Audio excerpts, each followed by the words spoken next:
Sermões no Evangelho de Lucas 5. Somos os servos que creem no Evangelho da Água e do Espírito.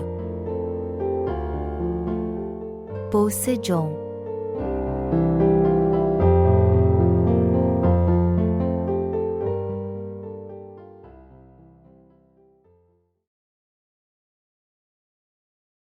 Todo aquele que aceita a mensagem da cruz crê no Evangelho da Água e do Espírito. Lucas 13, 22-29. Passava Jesus por cidades e aldeias, ensinando e caminhando para Jerusalém. E alguém lhe perguntou: Senhor, são poucos os que são salvos? Respondeu-lhes: Esforçai-vos por entrar pela porta estreita, pois eu vos digo que muitos procurarão entrar e não poderão. Quando o dono da casa se tiver levantado e fechado a porta, e vós, do lado de fora, começardes a bater, dizendo: Senhor, abre-nos a porta, ele vos responderá: Não sei donde sois. Então, direis: Comíamos e bebíamos na tua presença, e ensinavas em nossas ruas. Mas ele vos dirá: Não sei donde vós sois, apartai-vos de mim, vós todos os que praticais iniquidades. Ali haverá choro e ranger de dentes, quando virdes, no reino de Deus, Abraão, Isaque, Jacó e todos os profetas, mas vós, lançados fora. Muitos virão do Oriente e do Ocidente, do Norte e do Sul e tomarão lugares à mesa no reino de Deus. 1 Coríntios 1, 18 e 25. Certamente, a palavra da cruz é loucura para os que se perdem, mas para nós, que somos salvos, poder de Deus. Pois está escrito: Destruirei a sabedoria dos sábios e aniquilarei a inteligência dos instruídos. Onde está o sábio? Onde, o escriba? Onde, o inquiridor deste século? Porventura, não tornou Deus louca a sabedoria do mundo? Visto como, na sabedoria de Deus, o mundo não o conheceu por sua própria sabedoria, aprove a Deus salvar os que creem pela loucura da pregação. Porque tanto os judeus pedem sinais, como os gregos buscam sabedoria, mas nós pregamos a Cristo crucificado, escândalo para os judeus, loucura para os gentios, mas para os que foram chamados, tanto judeus como gregos, pregamos a Cristo, poder de Deus e sabedoria de Deus. Porque a loucura de Deus é mais sábia do que os homens, e a fraqueza de Deus é mais forte do que os homens. Quem são as pessoas que entram pela porta estreita?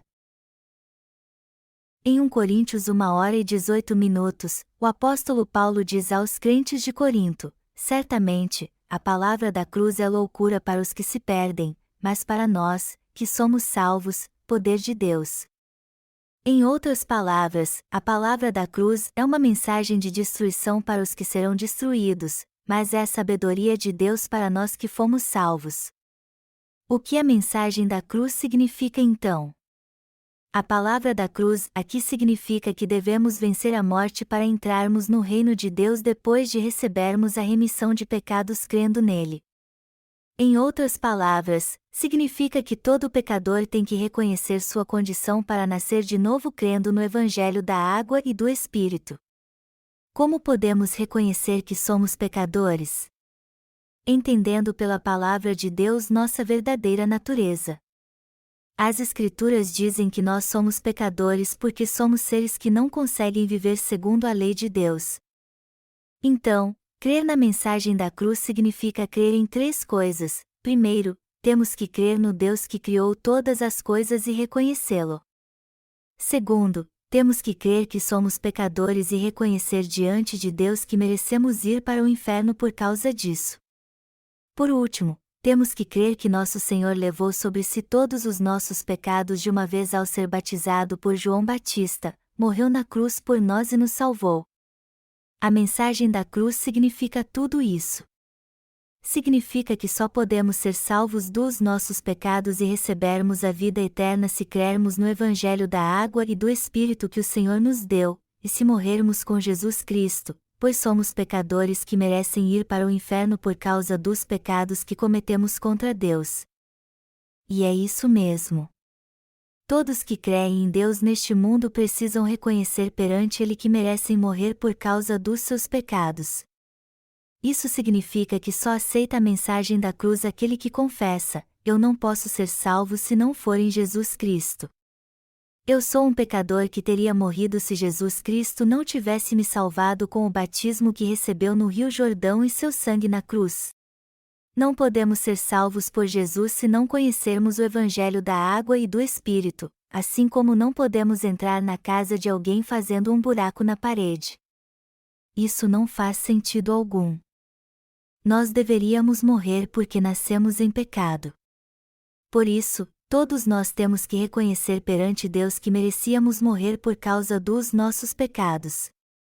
E de fato morreríamos perante Deus por causa dos nossos pecados. Nós somos seres que nasceram com este terrível destino. Você crê nisso? Foi por isso que o apóstolo Paulo disse que a palavra da cruz é loucura para os que se perdem, mas para nós, que somos salvos, poder de Deus. A primeira coisa que os cristãos têm que fazer é reconhecer perante Deus que são pecadores, depois então morrer pela fé reconhecendo a justa lei de Deus, que diz que o salário do pecado é a morte. E se humilharem perante ela. Só aquele que crê na palavra de Deus e morre pela fé pode ser purificado dos seus pecados crendo no batismo que Jesus Cristo recebeu de João Batista. Mas, e aquele que não admite que é pecador? Aquele que não reconhece que está indo para o inferno quando olha para si à luz da palavra de Deus e vê que não pode ser salvo dos seus pecados. Se você ainda é pecador, você tem que reconhecer seus pecados perante Deus e morrer pela fé a fim de não ser destruído. Você só poderá receber a verdadeira salvação se crer no Evangelho da água e do Espírito depois disso. Pense nisso. Como alguém pode morrer pela fé para nascer de novo? Como alguém pode ser salvo de afogamento quando na verdade não está se afogando? Como alguém pode ir para o céu do mesmo modo que nasceu aqui? Há algo bom ou justo no ser humano? Há alguma retidão em nós? Não, nenhuma. É por isso que todos têm que nascer de novo se quiserem entrar no reino de Deus. Temos que crer na mensagem da cruz. Temos que morrer espiritualmente pela mensagem da cruz para recebermos uma nova vida. Primeiro temos que crer em Deus e reconhecer o poder do Deus Todo-Poderoso para recebermos uma nova vida. Deus disse que o salário do pecado é a morte. Isso quer dizer que os que têm pecado morrerão e serão destruídos para sempre. Apesar de sabermos disso, nós quebramos os mandamentos de Deus inúmeras vezes agora e continuaremos quebrando-os no futuro também.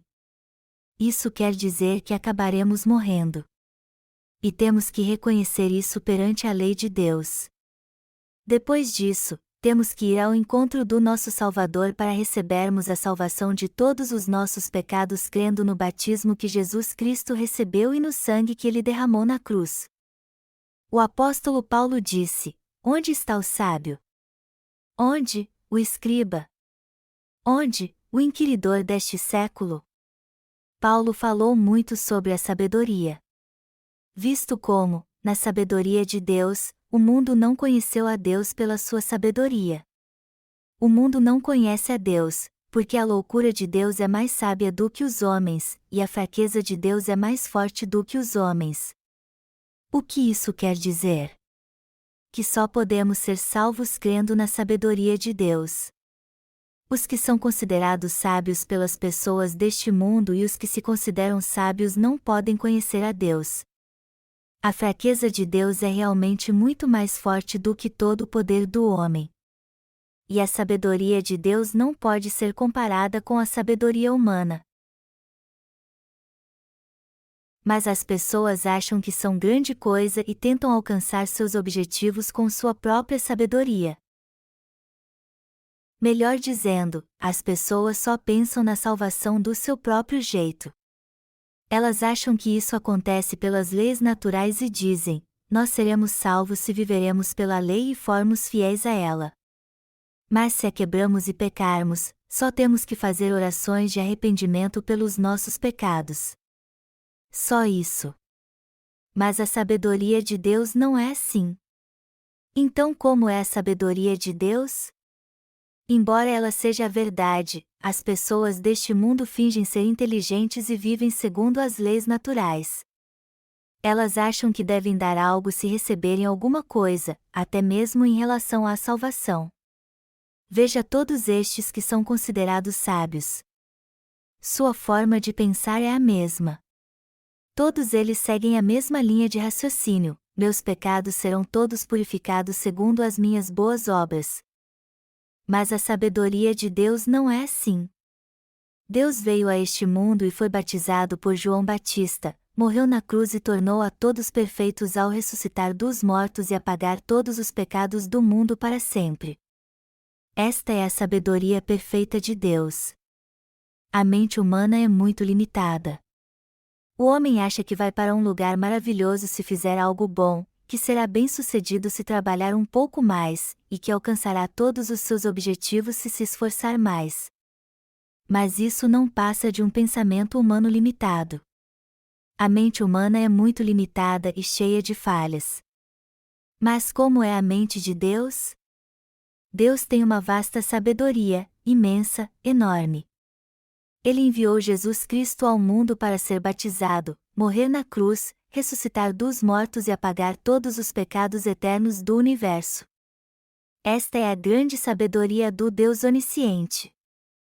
Será que a sabedoria do homem pode ser comparada com a sabedoria de Deus?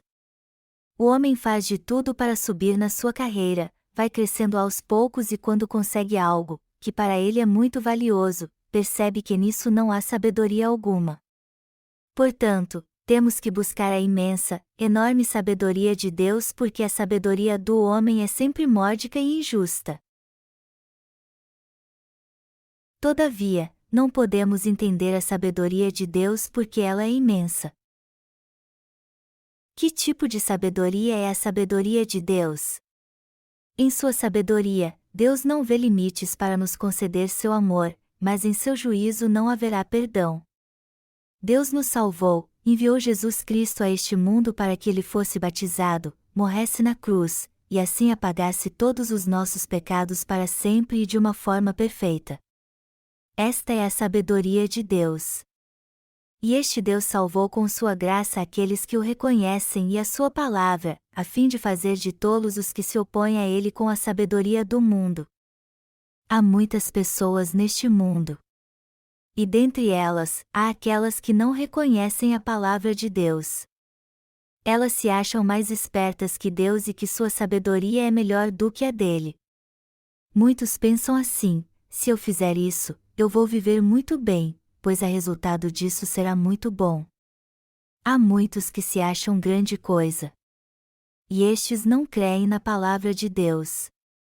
E eles não podem mesmo crer em Deus. E por não gostarem da palavra de Deus, eles usam sua própria sabedoria para tentar resolver seu problema com o pecado, ir para o céu e ser salvos dos seus pecados. É por isso que eles se dedicam tanto à sua vida religiosa. Eles levam uma vida religiosa muito dedicada e procuram sempre fazer o bem neste mundo. Eles creem que seus pecados serão apagados e esquecidos se eles viverem com sabedoria e fizerem boas obras. Embora seja raro, algumas pessoas ainda pensam assim: eu creio na palavra de Deus. Eu não posso viver assim, mas reconheço que a palavra de Deus é a verdade e a sabedoria de Deus está nela. Estes reconhecem suas falhas, que sua mente é suja e que não há nada sábio neles. Eles acreditam na palavra de Deus, que é mais sábia do que eles, porque conhecem a si mesmos. Mas há muitos neste mundo que não são assim. Há muitos que exaltam a si mesmos por causa da sua sabedoria e levam uma vida religiosa confiando nela ao invés de levar uma vida religiosa segundo a palavra de Deus. Poucos neste mundo reconhecem perante Deus que são pessoas cheias de falhas e que não aprenderam muito até hoje, que levam uma vida espiritual crendo na sua palavra. Qual destes dois tipos de pessoas receberá a salvação? Os que reconhecem que não sabem nada e se humilham diante de Deus, os que reconhecem que as Escrituras são a verdade e buscam a sabedoria de Deus, e não no conhecimento que eles adquiriram neste mundo, os que têm a palavra de Deus como a única verdade, que a recebem em seu coração e creem em Deus, estes creem na palavra do Evangelho da água e do Espírito e recebem a verdadeira salvação. Deus derrama sua graça sobre estes e lhes concede a sua salvação. O Senhor veio a este mundo, foi batizado, levou os pecados do mundo, morreu na cruz e ressuscitou dos mortos por estas pessoas. Por isso, Ele é o Salvador de todas elas. No entanto, há muitos neste mundo que não creem na palavra de Deus, apesar de não terem nada para exaltar, nada de inteligente em si mesmos.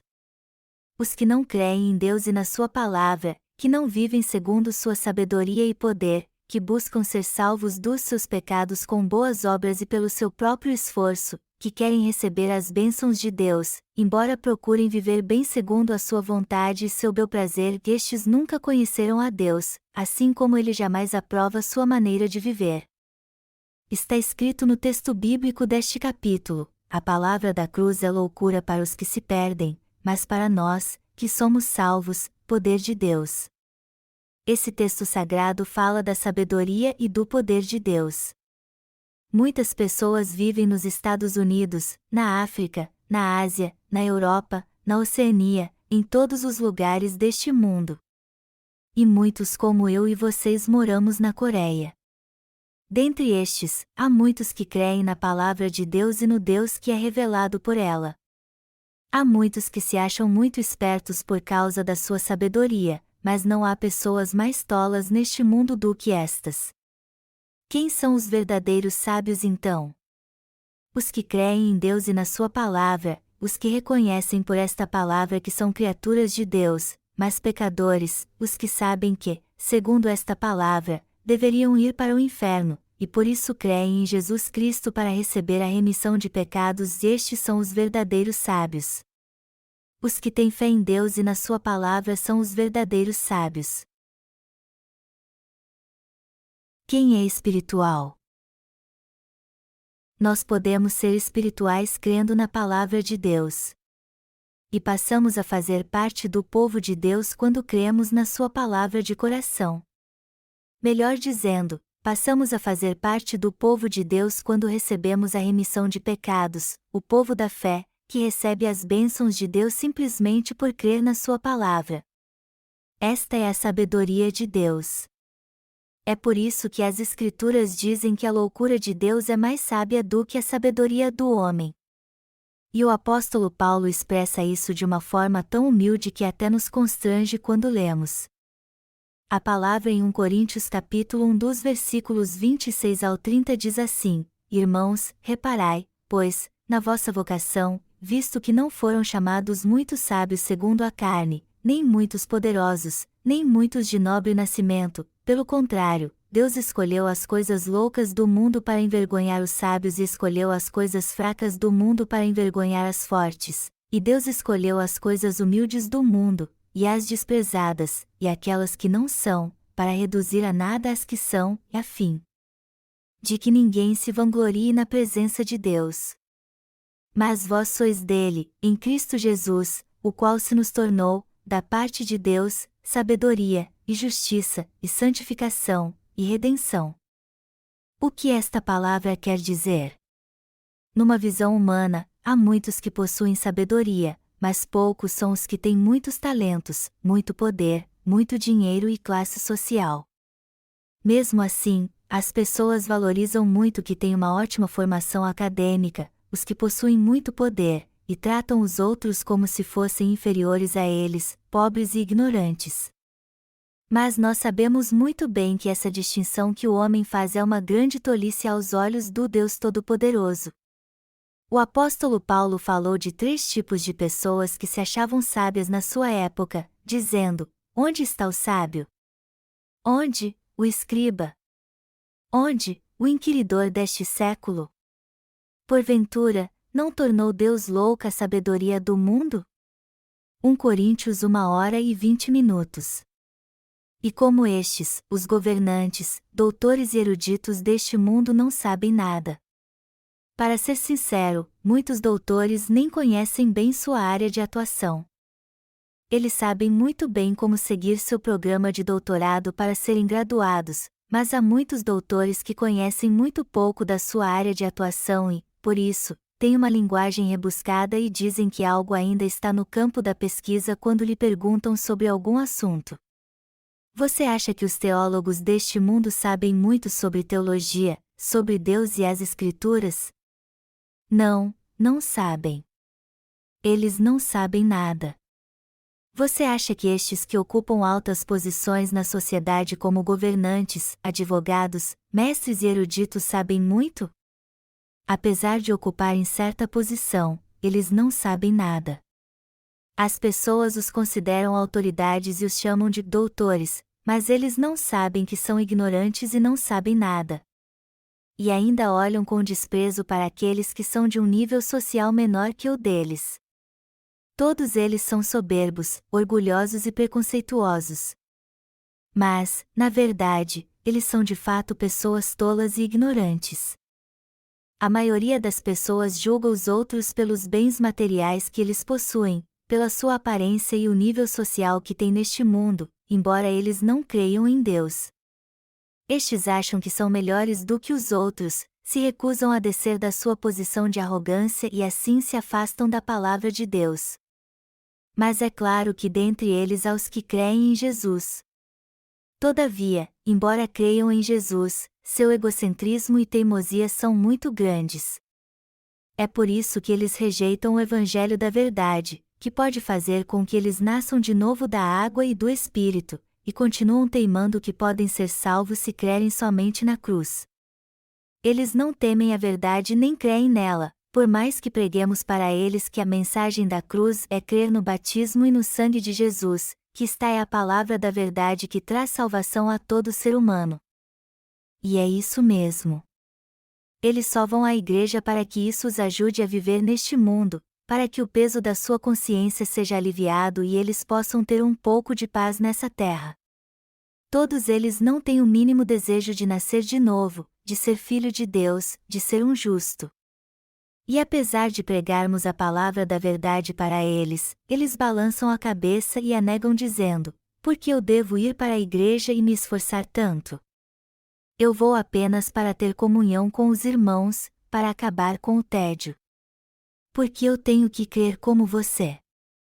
Eles se acham grande coisa, se gabam disso e nunca creem na palavra de Deus. Por outro lado, há muitos que são reconhecidos no mundo pelo seu vasto conhecimento, mas que se importam com as questões dessa vida e procuram encontrar um sentido para ela. Há muitos que pensam bastante na sua alma, no seu futuro, meditam sobre sua vida e tentam encontrar a verdade, embora sejam bem graduados, tenham dinheiro e muitos privilégios neste mundo. O que acontece então quando nós testificamos a verdade para eles e o Evangelho da água e do Espírito? Eles creem que Jesus Cristo é a verdade, que a palavra de Deus é a verdade e se dobram diante dela por não se exaltarem da sua própria justiça. Eles recebem a palavra da verdade de coração e creem nela, confessando: o Senhor é o Cristo, o Filho do Deus vivo que se tornou meu Salvador ao vir a este mundo, ao ser batizado, morrer na cruz e ressuscitar dos mortos para me salvar dos meus pecados. Eu creio nessa verdade. Há pessoas neste mundo que aceitam a palavra da verdade e creem nela assim. São pessoas espirituais, povo de Deus, apesar da classe social, da riqueza e honra que possuem neste mundo. Sejam eles pessoas simples ou doutores, trabalhadores comuns ou homens ricos, todos são filhos de Jesus Cristo independente da sua classe social. São pessoas que romperam com as coisas tolas da carne. E isso significa que elas alcançaram a preciosa sabedoria de Deus ao se libertarem da tola sabedoria humana para adorar a Deus, crer nele e aceitar sua palavra da verdade. O apóstolo Paulo disse nos dias da igreja primitiva: irmãos, reparai, pois, na vossa vocação, visto que não foram chamados muitos sábios segundo a carne, nem muitos poderosos, nem muitos de nobre nascimento. 1 Coríntios 1h26. Era assim na igreja de Corinto naquela época, como é em nosso país agora. Antes de o cristianismo chegar aqui, nossos ancestrais se sujeitavam a todo o país que tinha muito poder por causa do confucionismo e taoísmo. Eles faziam distinção entre a classe alta e a classe baixa, entre trabalhadores comuns e eruditos com base no critério que usavam naquela época. E já que o taoísmo imperava em toda a nação, eles se sujeitavam às nações mais poderosas e tratavam com rigor as mais fracas. E isso também era usado nas relações humanas, e eles se sujeitavam aos de classe mais alta e tratavam com rigor, pior do que animais, os da classe mais baixa. O cristianismo entrou em nosso país quando esse conceito errado estava muito enraizado na mente e no modo de vida das pessoas. E embora aqueles que tinham um alto cargo no governo tenham aceitado o cristianismo na época, os de classe mais baixa o aceitaram mais rápido. Mas por que os de classe mais baixa aceitaram o cristianismo mais rápido? Porque eles tinham uma ideologia de igualdade social vinda da religião indígena chamada Tongac, cujo ensino era o seguinte: todo ser humano é um deus. Todos são deuses. Então, quando o cristianismo veio para a Coreia, eles pensaram: tudo bem. Todos os seres humanos são iguais. Homens e mulheres são iguais e não há ninguém melhor do que o outro. Todo ser humano é precioso. Todos são iguais. E assim eles aceitaram o cristianismo naturalmente. Os que criam na ideologia Tongac que o homem é Deus conheceram o ser supremo chamado Deus e aceitaram o cristianismo em seu coração. Mas muitos naquela época desprezavam os cristãos e os chamavam de fanáticos de Jesus, desrespeitavam Jesus Cristo e a palavra de Deus. Os que desrespeitavam Jesus Cristo eram aqueles que não aceitaram o cristianismo. É claro que os que o aceitaram ainda não conheciam bem a verdade de Deus. Mas apesar de não conhecerem a verdade porque os pregadores daquela época não a conheciam também, eles creram que Deus é o único ser divino, que eram pecadores conforme dizia os mandamentos de Deus e, por isso, tinham que morrer por causa dos seus pecados. Foi exatamente isso que aconteceu na igreja em Corinto. E o mesmo que aconteceu quando o cristianismo entrou no nosso país. E também é o mesmo que acontece comigo e com você hoje em dia. Todo mundo é igual para Deus, seja no passado ou no presente. Mas as pessoas sempre mostram que são diferentes umas das outras e dizem: eu sou melhor, mais alto, e você é mais baixo do que eu. Só que todo ser humano é igual. Os seres humanos não se distinguem muito uns dos outros e não há muita diferença de fato entre as pessoas. Eu fico pensando se ainda existe alguém que acha que estes que são muito conceituados neste mundo são tão grandes assim. Hoje em dia, na verdade, não se admira mais uma pessoa pelo que ela é, as pessoas vivem mais em busca do prazer e das coisas fáceis e rápidas. Todos são iguais. Alguém tem 3 refeições ao dia, o outro também, alguém crê na sua própria justiça, o outro também. São todos iguais mesmo.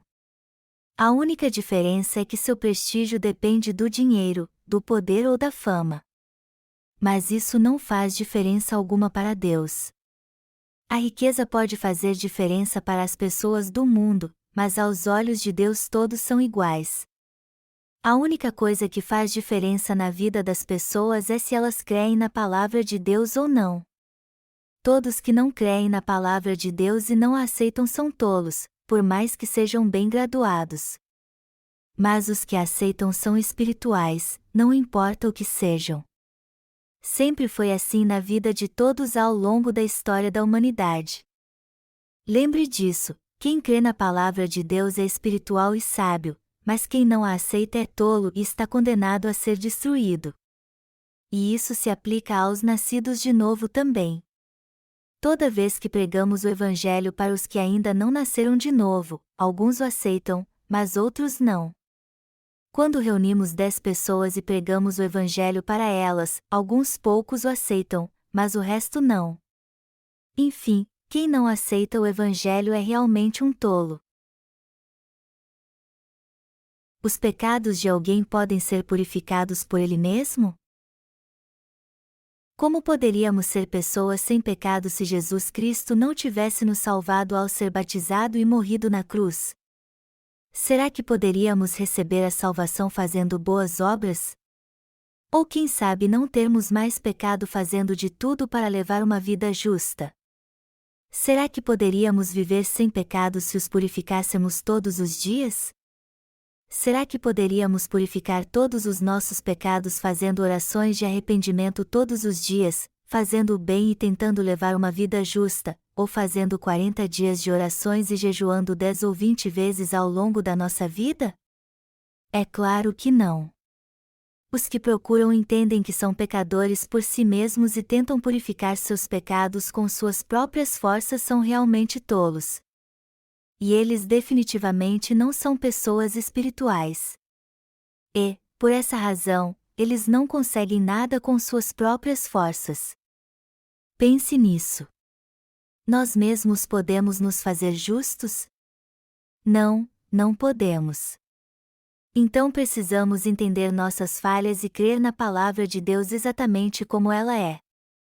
Se a palavra de Deus diz que no princípio, criou Deus os céus e a terra, só precisamos crer assim: foi Deus quem criou todas as coisas. Então foi Ele quem me criou também. Se Deus disse, no princípio, criou Deus os céus e a terra, então foi Ele mesmo que criou os céus e a terra, creiam nisso ou não. Esta é a verdade. Você ainda duvida dessa palavra e se pergunta: será que alguém viu isso? Os cientistas dizem que devemos crer apenas naquilo que podemos experimentar. Mas será que os cristãos precisam ver para crer? Você estava lá quando Deus criou o universo? Como você poderia estar lá? Alguém poderia até questionar isso se estivesse lá no começo quando o universo foi criado. Mas não há sentido algum alguém que nasceu apenas há alguns anos questionar se Deus criou ou não o universo há bilhões de anos e também o ser humano. Quem foi criado tem que crer na palavra do seu Criador. E já que Deus diz que Ele nos criou, não temos outra escolha senão dizer: sim, eu acredito. Como alguém que só vive há alguns anos pode dizer ao Deus Criador: eu não acredito nisso? Me prove. Este é um pedido tolo. Se Deus diz que foi assim, então foi assim mesmo que aconteceu. Nós só temos que crer na sua palavra como ela é. A palavra de Deus diz que a palavra da cruz é loucura para os que se perdem, mas para nós, que somos salvos, poder de Deus. 1 Coríntios 1h18. E diz também que, assim como aos homens está ordenado morrerem uma só vez, vindo, depois disto, o juízo. Hebreus 9h27. E é isso mesmo. Todos nós um dia morreremos e ninguém pode evitar isso. E quem for julgado irá para o inferno por causa dos seus pecados.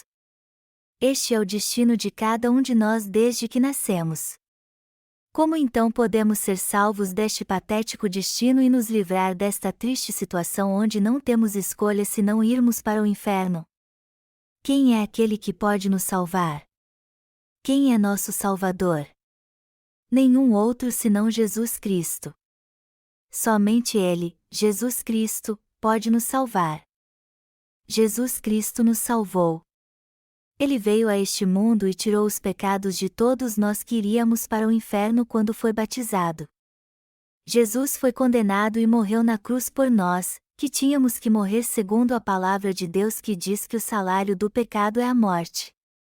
E já que Jesus é o Senhor cujo poder não acabou na sua morte, Ele é o Senhor que ressuscitou dos mortos e se tornou nosso eterno Salvador. As Escrituras dizem que mas Ele foi traspassado pelas nossas transgressões e moído pelas nossas iniquidades, o castigo que nos traz a paz estava sobre Ele, e pelas suas pesaduras fomos sarados. Isaías 53:5. O que esse texto sagrado quer dizer? Que Jesus Cristo veio a este mundo e nos salvou, que Ele foi batizado para levar sobre si todos os nossos pecados e tirar os pecados do mundo, que Ele morreu crucificado em nosso lugar, e ressuscitou dos mortos para nos dar uma nova vida. Se a palavra de Deus diz que foi assim, temos que dizer então: isso é verdade e crer isso de todo o nosso coração. Os que aceitam essa verdade são espirituais, são filhos de Deus e o seu povo. No entanto, os que não a aceitam são tolos, pessoas amaldiçoadas, que irão para o inferno e serão destruídas para sempre. A mensagem da cruz parece ser tolice para os que serão destruídos. Como podemos não crer nisso, ainda mais depois de tudo que o Senhor fez por nós? Como pode termos coragem de desobedecer à palavra do Deus Todo-Poderoso que tem tanto poder? Pense nisso. Podemos até fazer uma flor artificial, mas será que podemos criar uma flor verdadeira? Podemos criar um ser humano e o universo? Nós não temos este poder. Mas e Deus? Deus criou todo o universo, os céus e a terra, só com a palavra, dizendo haja isso e aquilo. E este Deus ainda está vivo e se move entre as estrelas e tudo o que há no universo. Houve luz quando o Senhor disse haja luz, houve luz no universo. E houve dia e noite quando o Senhor disse haja luz, e ela existe até hoje porque a palavra de Deus se renova a cada dia. O que significa desprezar a obra que foi feita pelo Deus Todo-Poderoso pelo seu grande poder? Isso é uma tolice. É uma grande tolice não aceitar a palavra de Deus. É por isso que esses tolos serão destruídos. E o que Deus preparou para esses tolos? Ele preparou um depósito de lixo para eles, que nada mais é do que o inferno. O inferno ardente é para estes que só creem em sua própria sabedoria ao invés de crer no Evangelho da água e do Espírito. A vida eterna é para os que creem em Jesus Cristo, assim como o castigo eterno é para os que não creem nele. E o castigo eterno significa que eles serão punidos eternamente no inferno. O apóstolo Paulo disse que pela sabedoria de Deus somos salvos. Deus enviou seu Filho Jesus Cristo a este mundo e fez com que ele fosse batizado para nos salvar com sua sabedoria. Além disso, ele nos salvou de um modo perfeito fazendo Jesus levar todos os pecados do mundo sobre si e morrendo na cruz. Ele então o ressuscitou dos mortos, fê-lo se assentar à destra do seu trono, e agora nos abençoa por meio dele. A sabedoria do Deus Todo-Poderoso é assim, imensa e infinita.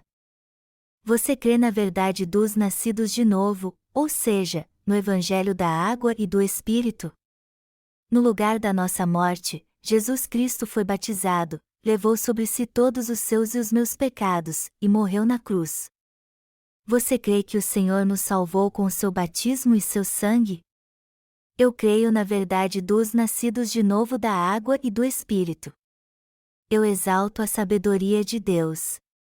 Enfim, eu exalto a sabedoria de Deus da forma mais sublime e a admiro. Deus tem mesmo uma sabedoria maravilhosa, pois apagou todos os pecados do homem de uma vez por todas através do seu Filho. Ele transferiu todos os pecados do mundo para seu Filho de uma vez por todas e assim nos fez nascer de novo como pessoas sem pecado. Ele nos salvou para sempre. E a maior sabedoria é aceitar a palavra de Deus, assim como não aceitá-la é a maior tolice de todas. Por essa razão, precisamos conhecer a sabedoria de Deus pela sua palavra e ser pessoas espirituais, que discernem as coisas espirituais. Temos que dar glória ao Senhor e viver assim para sempre, para que possamos encontrá-lo, entrar no reino eterno com Ele e viver felizes para sempre. Eu não quero que nenhum de vocês tenha uma vida tola. Há alguém que ainda não recebeu a palavra de Deus, mesmo estando aqui na igreja? É um grande problema não aceitar a palavra da remissão de pecados que Deus nos deu. Mas cremos que Deus nos salvou pela sua sabedoria. E eu sou muito grato a Deus por ter nos salvado. Eu sou grato a Ele do fundo do meu coração por nos dar sua plena sabedoria eterna.